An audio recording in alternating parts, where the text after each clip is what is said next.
Mike the Bee, theme music. Mike the Bee, theme music. You never know where he's gonna be. He's just gonna be Mike the Bee, theme music.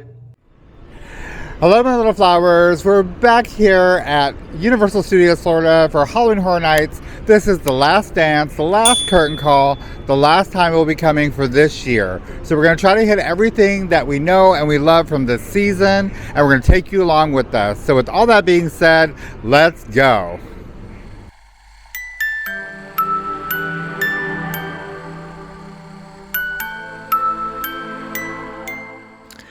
Before we got our evening started, we decided to stop by and try out the Today Cafe. NBC's top-rated morning show is the inspiration for this cafe where you'll enjoy great food in a setting that feels like you're on the Today set. From a morning cup of coffee to a delicious lunch or dinner, you'll feel a part of the show's Studio 1A experience every time you visit. It's also worth mentioning that there is a mobile food and drink ordering option for this location. We got the watermelon feta and basil flatbread to share. It was roughly the size of a small 12-inch pizza. Cauliflower pizza crust topped with watermelon feta, roasted corn, basil, tomato aioli, balsamic glaze, arugula, and lemon olive oil vinaigrette. This was quite delicious and really hit the spot. It wasn't too heavy, it was like the perfect amount of heavy and light mixed together. Definitely gonna have to repeat this on other visits to the park. My partner got the 30 Rock Midtown Platter. Shaved roasted turkey, smoked Gouda, tomato aioli, pressed between cranberry artisan bread. Normally served with potato salad, but this time was substituted with a cup of fruit. He said the sandwich was really good, but it was basically a roasted turkey and cheese sandwich. I want the Chinatown chicken salad. Baby arugula, Napa cabbage, radicchio, shiitake mushrooms, daikon sprouts, wasabi cashews, soy peanut vinaigrette. I was looking for a lighter option before we started our evening, and this really hit the spot. The portion size was perfect and just everything mixed together was just absolutely delicious. We decided to split a Hallows Eve caramel apple Pop-Tart. This tart was actually quite good. The crust was kind of like a flaky pie crust, and then the apple caramel filling was the perfect amount. Like, it was actually really good. And then the amount of sugar on top, it looks like it's a lot, but it really wasn't that much. So the whole thing, all in all, was actually quite enjoyable. Of course, the visit would not be complete without seeing the Pumpkin Lord one last time at the Horrors of Halloween Scare Zone. The Pumpkin Lord, the spirit of Halloween, has taken over this year's event. Summoning hordes of fiendish creatures, terror has taken root. Although we found this scare zone to be underwhelming this year, it was a good summary of the other scare zones that you were going to encounter throughout the evening.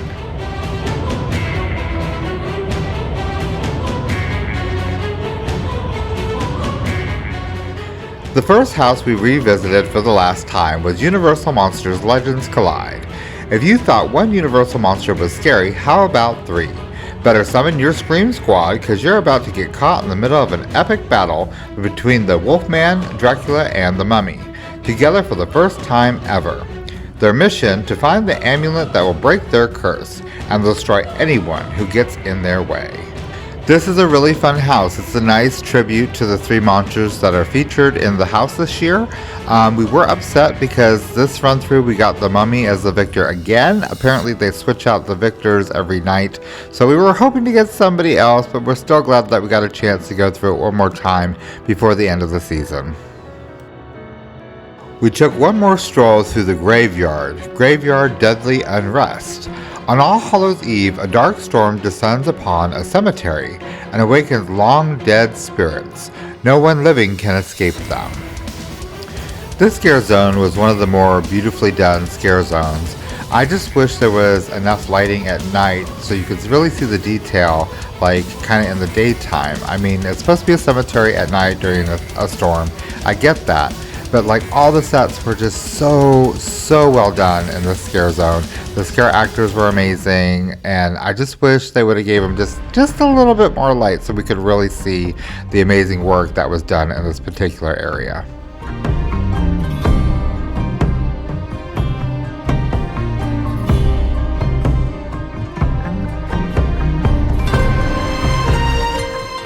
Next, I wanted to revisit the Bugs Eaten Alive house.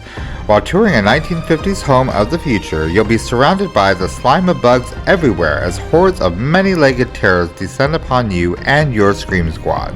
You'll be dropping like flies. I really enjoyed this house. I'm really glad that we got another chance to go through this. I think I've been through this house more times than any other house this year, but I find it to be a little campy, a little fun, and creepy all at the same time. So I don't know, I really enjoyed it and was so glad I got to see it one last time. We took a stroll through the abandoned barn for Scarecrow Cursed Soil. And in an abandoned farm, scarecrows have risen from the crust of the earth to hunt you and seek revenge. They'll harvest your screams. So I'm already a big fan of the area they use for this scare zone every year. I'm always excited to see what they're going to come up with, and this year they did not disappoint with the whole Scarecrow scare zone. I really love like the barn that you could walk through and just the different characters throughout. Like it's not just scarecrows, it's like actual things you might encounter on a farm. So it was very well done, very creative. Again, I wish there was a little bit more lighting, but you know, there's always next year.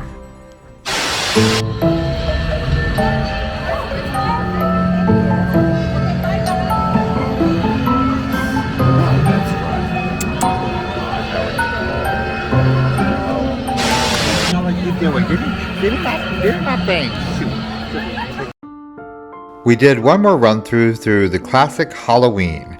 Gather your friends and visit Haddonfield, Illinois, where Michael Myers is about to don his mask and embark on his first brutal spree. Silent, merciless, relentless. He's the embodiment of pure evil. You don't want to go alone as you go back to where it all began. This year, step into the original 1978 horror classic, Halloween. So when they say less is more, whoever designed this house definitely followed that. It was done so well and so nice. There was the right amount of scare actors, the right amount of Michael Myers that you encountered, and then the set design and then the follow of the story of the first film was done very well. I really enjoyed this house so much as opposed to some other Halloween houses that were done in the past. So glad we got to do it one last time. Of course, I couldn't leave without taking one final slow stroll through my favorite scare zone this year, Sweet Revenge. The sweets from Major Sweets Candy Company have turned children into crazed killers. This Halloween's all trick, no treats, and total mayhem. We loved how campy and playful this whole area was this year. They did a really good job at filling the streets of New York, which they've seemed to have an issue with in the past. There were so many props, so many scare actors, and memorable characters. Such a great scare zone. Just, I can't say enough about it.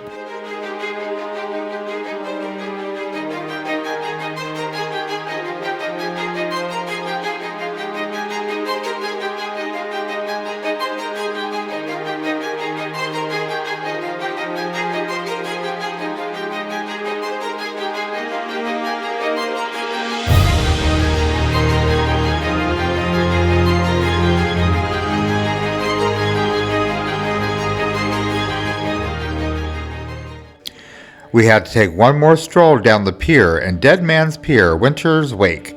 In a New England fishing village, undead fishermen emerge from the waves to seek their revenge. You and your Scream Squad may have escaped their hooks in the scare zone. Now they'll reel you in and drag you under.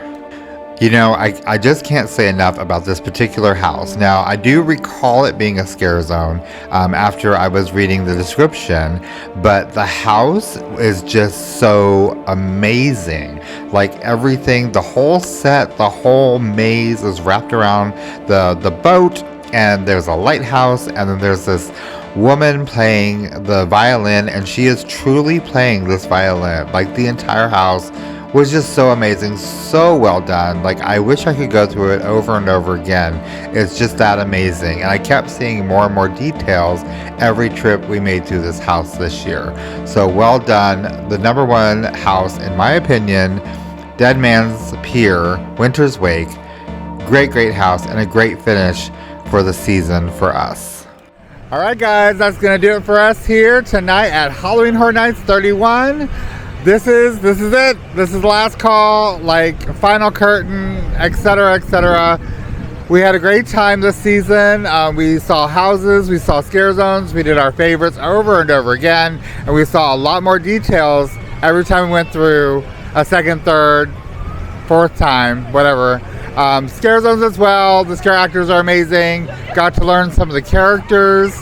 Got to look at some of the detail. It was just really good. So, as always, thank you for following along. Thank you for watching. I hope you enjoyed these little adventures, and there is more to come. So, as always, I am Mike the Bee. You never know where I'm going to be. I'm just going to be UB2. I'll see you guys later. Bye!